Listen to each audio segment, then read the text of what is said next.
Hi. Today we're going to talk about who we are.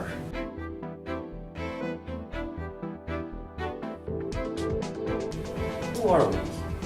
Aside from that being a pretty profound and also very generic question, it's a question that everyone asks themselves at one point. And to describe who we are as a generation, and my generation, which is us college kids, early 20s, late teens, to discuss that, we first need to look at kind of the previous generations, so we have sort of a context for us, and it shows the world that we were born into and the world we've inherited. Going back 100 years or so, there was really only one thing someone who were growing up could do, and that's do whatever their parents did. It didn't lead to a lot of variety until we got the Industrial Revolution, which started in the 19th century and into the 20th century. It made mass farming much easier to attain and require a much smaller workforce. And so what this did was it allowed people to begin to pursue other fields, kind of arts, science, education. So you kind of see a boom of those as we leading up past that. If you look at kids today, rarely do we really see a kid that kind of does what their parents did. They're always trying something new. There are also, when looking back at the past generation, there's some institutional things that the past generation, problems that they dealt with, or aspects of their society that they had that are also kind of passed down to us. For instance, you look at racism, and you see the civil rights movement of the 1960s and 70s. It did a great deal for African Americans and all minorities in this country. And we have arguably come a long way from that today. And there is still racism, but I think it's definitely dying out with this generation. And as we discussed in our group, we've noticed that a lot of the racism we see today always tends to come from the older generation.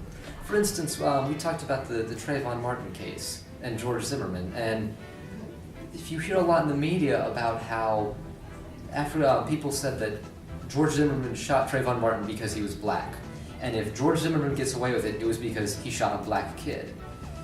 And we hear older people saying that too. But we discussed it, and we've never heard people our age say that it was a racial thing. We've said that it's a gun control thing. We've said it's a human error thing. We've said that it's George Zimmerman just being crazy, which recent events has kind of confirmed. But anyways, and so we've noticed that in older generations in the media are the ones who are bringing it up as racist. And granted, the media is kind of sensationalist, and you can expect that from them, but it's all older generations. And we're not necessarily saying that there wasn't any sort of a racial motivation for that event or for that shooting. But we think that definitely the racial tension that's been put there was kind of found by the older generation. So there probably is still racism today, but the older generations like to find it. Whereas our generation seems less preoccupied with finding it and more with seeing the event as they actually are. Another thing we talked about as a generation is war and how previous generations have affected how we perceive war. And when you look at America's history with war, you have to ask yourself, how many years in America's history have we been at war? And really, it's easier to ask, how many years haven't we been at war? Since 1776, America has only had 21 years where there haven't been any armed conflicts with any other nations or with ourselves. Over 200 years, and less than a tenth of them were spent at peacetime. And even those peacetimes, you could argue, was just kind of a lull between wars. And it's just become such an American thing when you look at, again, our history with war, and you look at how much money we spend on defense. Conflict is a very American thing. And you can also see that in Congress, but that's another issue. And since we've almost been raised to where war is normal, because we can't really remember a time where America's had a time of peace, there's always been some enemy abroad threatening us, and more often than not, we engage with them. That it's definitely changed how we see conflict in the world, and I think how the world sees us as a nation, that we're always fighting someone, and we're always getting involved with other conflicts.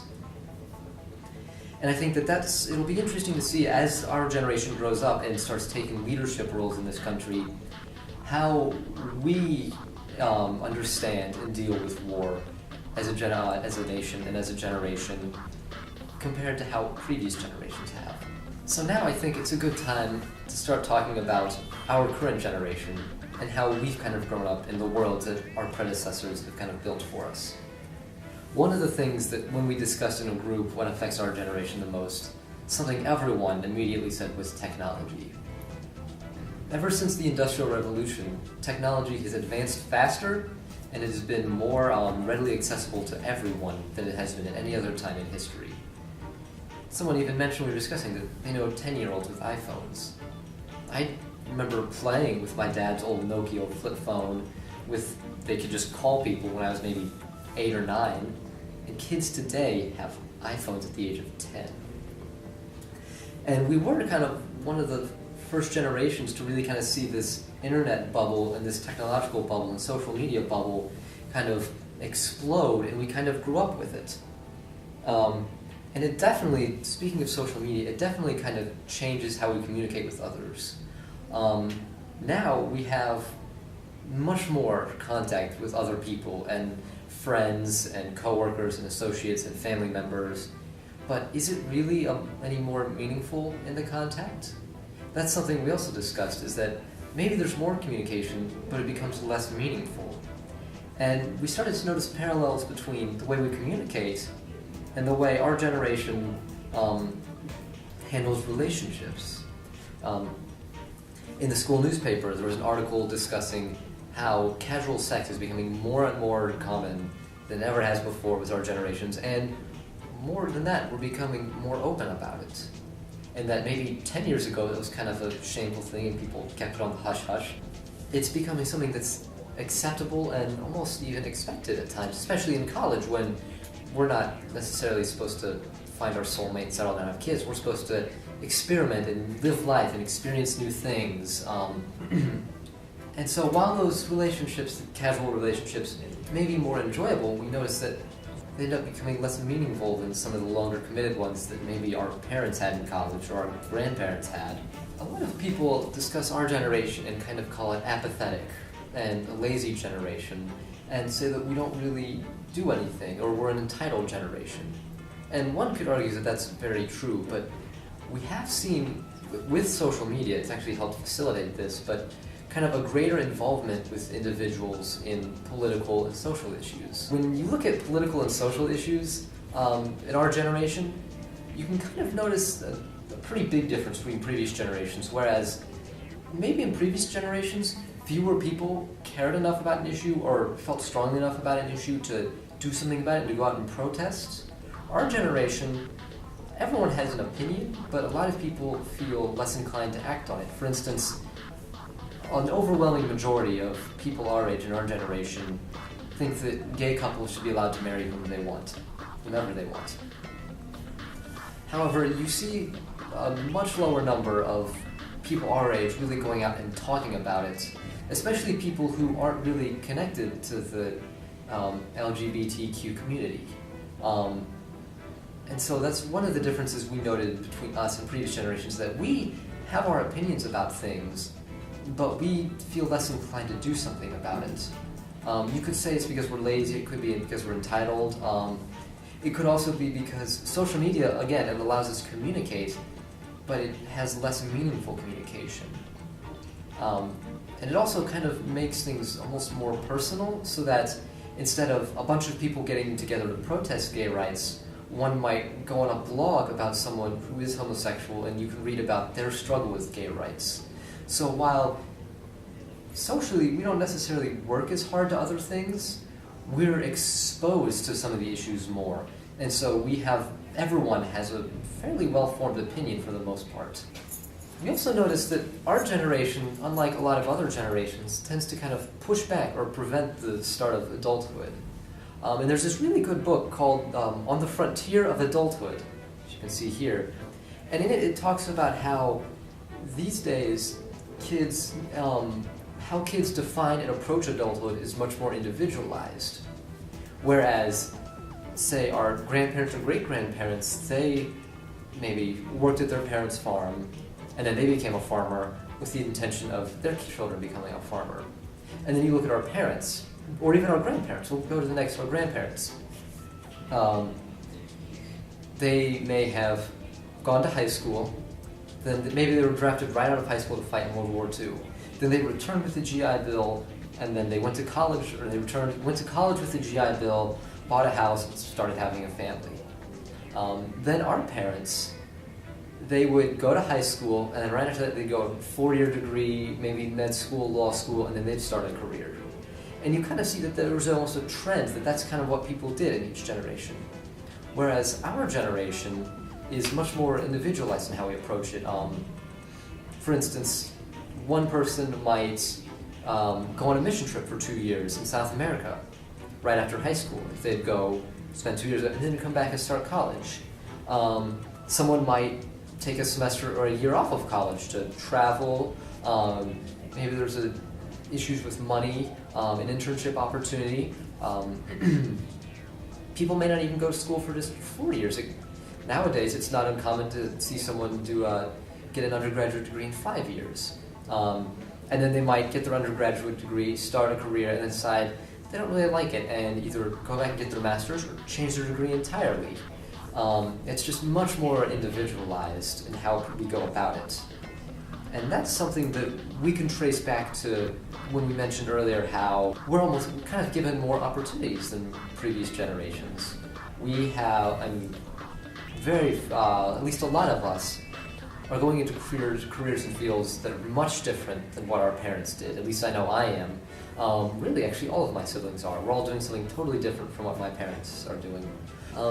Going back to what I was saying about how we're pushing off adulthood, you can even see in the trend of kids going back and living with their parents after college. Which I don't remember the exact statistic, but I believe record number of college students are moving back in with their parents afterwards. And that isn't necessarily saying they're immature or that they're homesick, but the more individualized kind of growing up and reaching adulthood, an individualized college experience can often lead to really high college loans and a lot of debt afterwards. And so we see kind of a trend of, even then, people aren't necessarily jumping right into home ownership like previous generations did. And we can also see this trend with relationships, either during or after college, which we talked about earlier. People are less prone to get married right out of college and start having kids like our parents or even grandparents did. Instead, it's not unnatural for someone to never get married. Maybe they just adopt a kid on their own. Sperm donors are becoming more common. We're seeing kind of a change in the dynamic of a family and even how we define a family. It used to be a mom and a dad and 2 kids and a dog, and now it could be 2 men and a baby, or 1 woman and 30 cats, or 1 person, just that's it. So we're seeing a definite change in even how we define a family, and issues like gay rights and marriage equality are definitely kind of influencing how we see a family and what a family is at its most basic level. How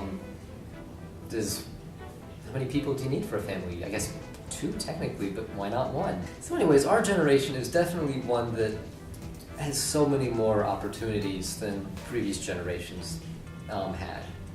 And with those opportunities, it's definitely kind of allowing us to pursue different life goals and different life choices, and it's even how we become adults is more individualized than how it was maybe 10 years ago.